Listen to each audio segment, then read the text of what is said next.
Have you ever felt like you're just drowning in digital headlines, trying to figure out which legislative changes actually, matter to your life? You are definitely not alone there. It feels like the ground is constantly shifting under our feet online. Right, let's try and cut through some of that noise today. We're diving deep into California. It's a state that, well, so often acts like a crystal ball, right?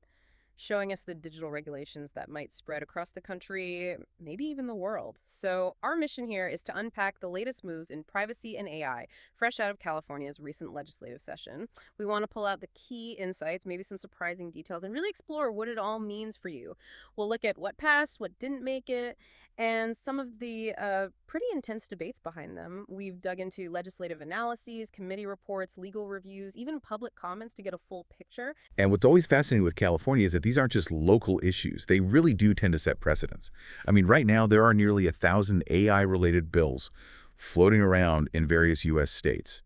California just passed 14 significant privacy and AI bills in this one session. Wow, 14.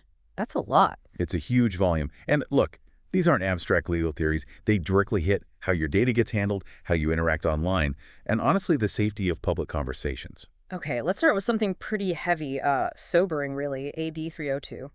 This bill is aimed at protecting elected officials and judges, and it came about because of some truly tragic events.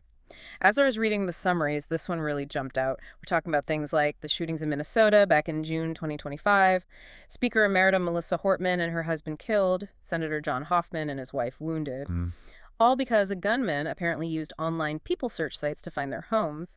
And there was the incident with California Senator Richard Pan being physically shoved too. The why behind this bill is stark. Visibly clear, yeah. Yeah. So AB 302, in its first version, was pretty ambitious. It wanted businesses and government agencies to delete a whole raft of personal info, geolocation, license plates, birth records, family names, even where people worship or work. Right. All for these protected individuals, officials, judges, their immediate families living with them. And the kicker, they initially wanted it done in just 72 hours. Yeah, that 72-hour window, plus that really broad definition of personal information, that immediately set off alarm bells. Constitutional ones. Ah, okay. You've got this classic tension, right? You absolutely need to protect public servants and their families. But you also have the First Amendment, freedom of speech, public access to information. Courts get very nervous about anything that looks like prior restraint. Prior restraint meaning like censorship before something's even published. Exactly. Think about the Publius v. Boyer Vine case. California had a similar law restricting publishing officials' addresses, and it got struck down. Too broad. The court basically said you can't just ban information if it's already out there publicly. Yeah. Ordering deletion could easily be seen that way. Okay, so if the original bill was facing those kinds of major legal roadblocks, how did they, thread that needle? What's the solution now? Well, they scaled it back. Quite a bit, actually. So instead of individuals having to ask every single business directly. Which sounds like a nightmare. Right. Instead, the California Privacy Protection Agency, the CPPA, they're going to facilitate the deletion. They'll upload confidential lists of these protected people to an existing system that data brokers already use for deletion requests. Ah, okay, using existing infrastructure. Precisely. It shifts the burden more onto the data brokers. They get 5 days to delete the info once it's flagged in that system.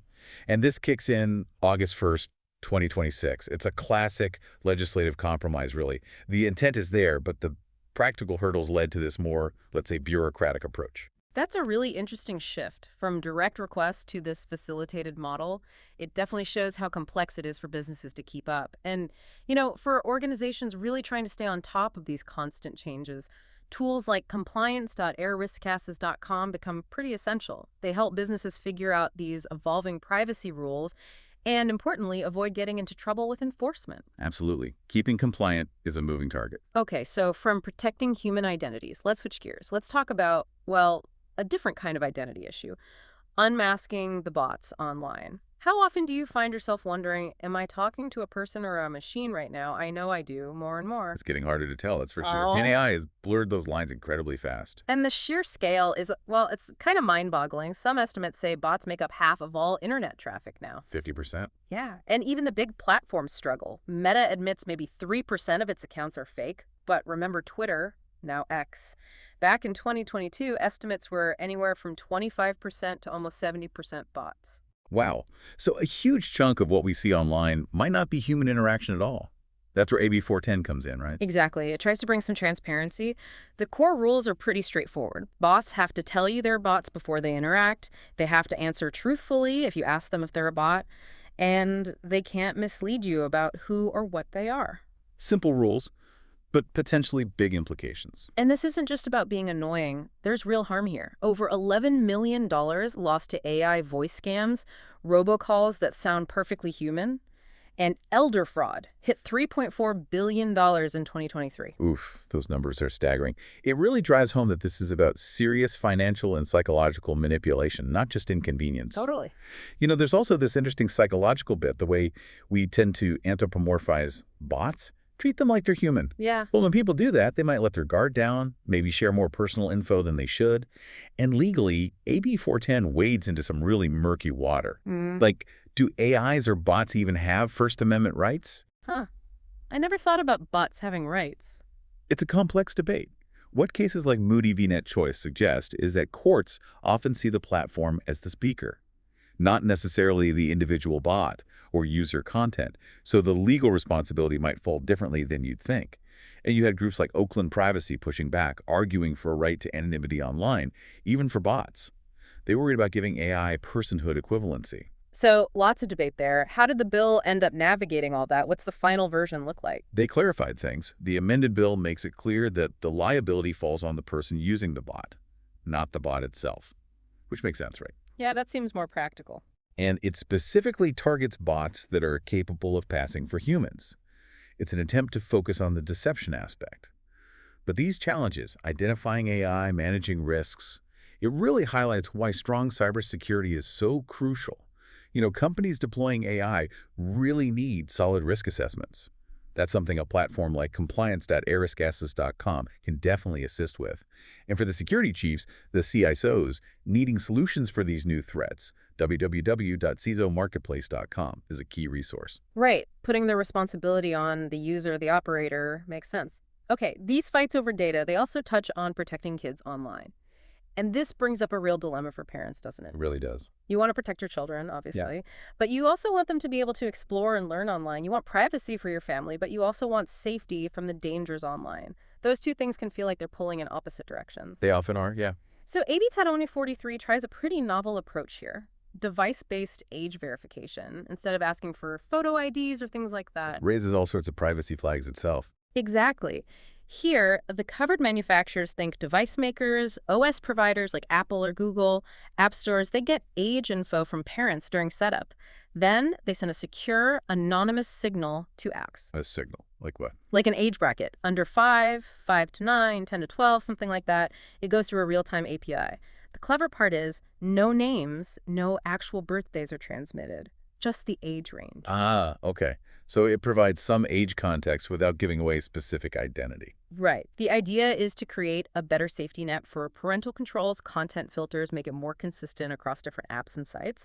And looking at public comments, some people really liked this, calling it the best approach and talking about the need to tackle, negative impacts of social media on kids' mental health. It sounds clever, but age verification laws, they've historically been what you might call a third rail in California.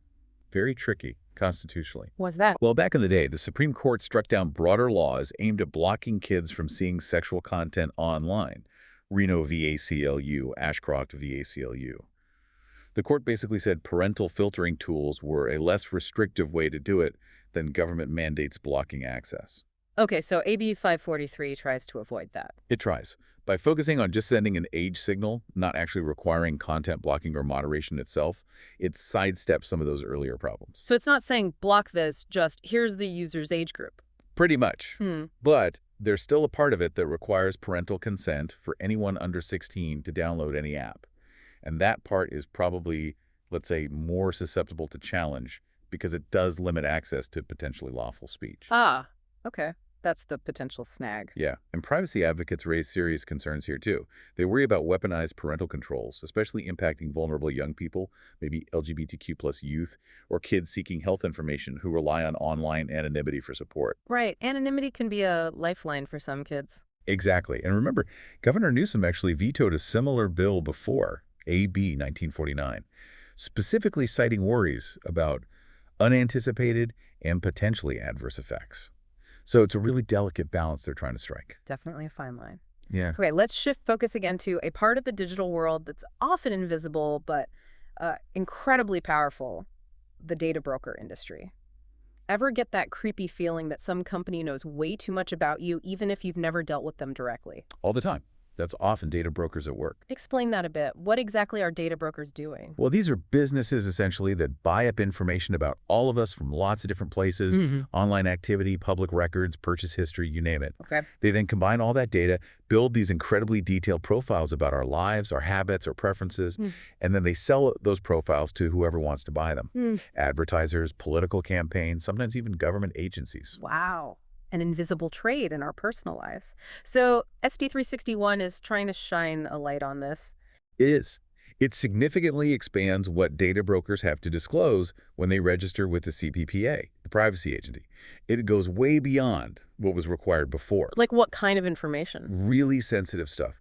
They now have to say if they collect account logins, security details, government IDs like social security numbers or passports, your citizenship or immigration status, if you're in a union, your sexual orientation, even biometric data like fingerprints or facial scans. That's incredibly detailed, and the potential for misuse seems huge. It is. The bill analysis talks about the weaponization of this data. We've seen reports like Grindra allegedly sharing HIV status and location data years ago, or that Gravy Analytics hack exposing location trails from everyday apps like Candy Crush or Tinder. Chilling. Yeah. And the concern is this data could be used for really harmful things. Discrimination, targeting vulnerable groups like immigrants or LGBTQ plus folks, maybe even mass deportation. So this is really getting back to fundamental rights. Absolutely. It connects directly to California's constitutional right to privacy, which actually dates back to 1972. It's supposed to be inalienable. But courts have sometimes, let's say, interpreted it narrowly, making it tough for individuals to actually prove a violation happened. Professor Danielle Citron calls it the dictatorship of dossiers, this massive, unchecked collection of our data. Dictatorship of dossier. That's a powerful phrase. So SB 361 feels like a necessary step towards transparency, at least. Were there other efforts to rein in data use in specific industries? Yeah, it's worth mentioning SB 354, even though it stalled this session. It aimed at updating California's insurance privacy laws, which are apparently decades out of date. Insurance. They definitely collect a ton of personal data. A huge amount. And the problem SB 354 tried to fix is that the old laws just haven't kept up with modern tech, all the data analytics, the complex ways insurers share information now. So what protections was it trying to put in place? Key things, like ensuring data processing is reasonably necessary and proportionate for the insurance transaction, requiring clear, affirmative consent before using your data for marketing or research or sending it internationally, banning dark patterns. Those sneaky website designs that trick you. Exactly. Making sure companies have clear policies on how long they keep your data. It even tried to stop insurers from penalizing you based on, say, the claims history of the previous owner of your house, or based on third-party data alone without their own evidence. That seems like common sense, really. You'd think so, but it highlights the gaps. And again, the sheer amount and sensitivity of data held by both brokers and insurers. It just underscores the need for top-notch cybersecurity. You know, www.cisomarketplace.com is where CISOs can find those kinds of robust solutions. And compliance.ariscasas.com helps companies understand the specific risks tied to handling all this sensitive data. Okay, so pulling this all together, California is clearly out front, pushing digital regulations forward, but it's not easy. And it's creating challenges. Definitely not easy. One big issue seems to be this patchwork of regulation you mentioned earlier. California does its thing, then Colorado, Texas, Washington. They all create their own slightly different rules for privacy and AI. Right. And that patchwork can be a real headache for businesses trying to operate nationwide. Yeah, the Information Technology and Innovation Foundation, IDFF, they put some numbers on that. They estimate that if all 50 states had their own unique privacy laws, compliance costs for businesses could balloon to between $98 and $112 billion a year. Billion with a B. Wow. Compared to maybe just $6 billion a year if there was a single targeted federal law. That's a huge difference. It also touches on things like antitrust, with California trying to go beyond federal standards there too, potentially complicating things like merger reviews. Yeah, California is definitely the trendsetter, the progenitor, but that friction between what the legislature intends and what industry says is feasible, Ugh. it just shows how hard it is to regulate tech that's moving so incredibly fast. Which leads back to that argument for federal action. Exactly. IDIF and others argue that federal preemption, one national law, overriding the state ones, would streamline everything, cut down costs and confusion, and let the national market for new technologies really thrive. It's a strong case for consistency, but it does raise a big question for us, doesn't it? As citizens, as consumers. It absolutely does. This raises an important question. How do we find the right balance? How do we protect people, protect society, without completely stifling innovation? Or creating a regulatory maze that only the biggest companies can afford to navigate?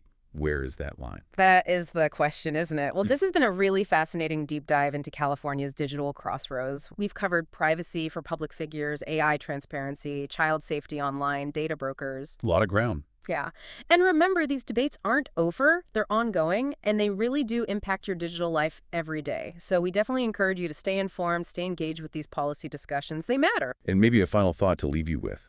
As this technology gets woven deeper and deeper into our lives, as it starts to mimic human thinking, human interaction, we're constantly being forced to ask, what does human even mean anymore? And what rights, what protections should only belong to us? Are we really ready for a future where those lines get even blurrier? And what's our collective responsibility as a society in drawing those boundaries now? That's a powerful thought to end on. Thank you so much for joining us on this deep dive. And a final big thank you to our sponsors, www.cisomarketplace.com, your resource for cutting-edge cybersecurity solutions and compliance, .eriskss.com, helping organizations navigate the complexities of AI risk and compliance. Their support truly makes these deep dives possible, letting us explore this critical, evolving digital landscape. We'll catch you on the next deep dive.